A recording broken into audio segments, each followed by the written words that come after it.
The new restrictions on migrants staying in emergency shelters here in the city causing many to worry that they'll end up on the streets. It's something the mayor has said that it is inevitable as the influx continues without an end in sight. Fox 5's Stephanie Bertini talked to one man about how his quest for the American dream has led to serious doubts about his future.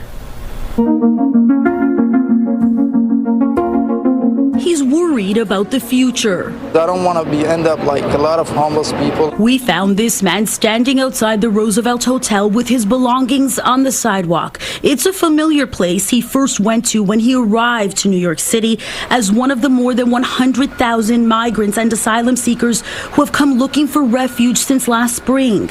The Roosevelt is the arrival center for migrants and asylum seekers during what the city has called an ongoing crisis. The Roosevelt sent us to a shelter in Brooklyn, and we stayed there like for almost 3 months. They moved us in another shelter and make us to sign a letter that they're gonna literally kicked us out in 60 days. And you got kicked out? Yes, tonight, fortunately. With resources at capacity, the city started imposing limitations on shelter stays for migrants. Initially 60 days, and as the crisis progressed, now it's 30 days for singles and 60 days for families. And I know the situation. I know that it's tough. Literally, like New York City is like dealing with a lot of stuff, but it's also difficult because we're struggling over here. The reality of these restrictions is difficult for someone in his shoes. Why did you come to America? I come to America like everyone, pretty much like an asylum seeker because of the facts in my country, and like everything there is terrible. Where are you from? I'm from a country in Africa. Following the lead of countless others, he crossed the U.S.-Mexico border into the United States in pursuit of a better life. I crossed the border by smuggling, pretty much like every single person here. He paid those human smugglers everything he had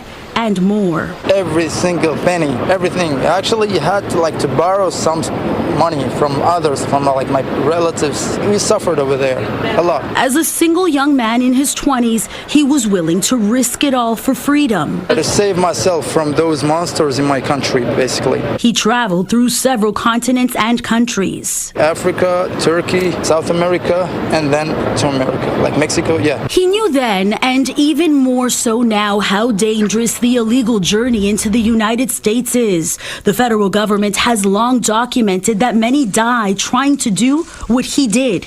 Now he's reflecting. Does this feel like it's better? Here, not for the moment.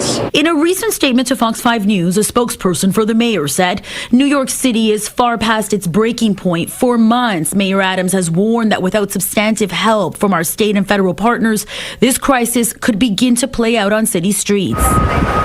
Humanitarians are concerned about migrants being added to the homeless population. He and others like him are too, as they contend with what being displaced truly feels like. We're literally like squeezed like tiny sandwiches. Thank you, New York, for treating us like sandwiches. This is video inside the shelter where he finds himself now. It's dark, but you can see they are all on the floor. Under federal law, asylum seekers are protected from deportation, but can't legally work for 6 months. His pockets are empty. Looking for like jobs under the table or anything that I can like earn a little bit of money. As if his living situation isn't humbling enough. What did you do back home? I used to be an English teacher. When we asked him why he's sharing his story but not showing his face. Don't want like anything that's gonna affect my case in the future, because I told you I'm an asylum seeker. Just imagine how difficult his old life was. That's the only way to make sense of why he would leave everything behind, including, he tells us, his sick mother, for this. Extremely horrible, frankly speaking. Horrible, but still he hopes it will pay off. Waiting for the American dream, like waiting for them to save me. Stephanie Bertini, Fox 5 News.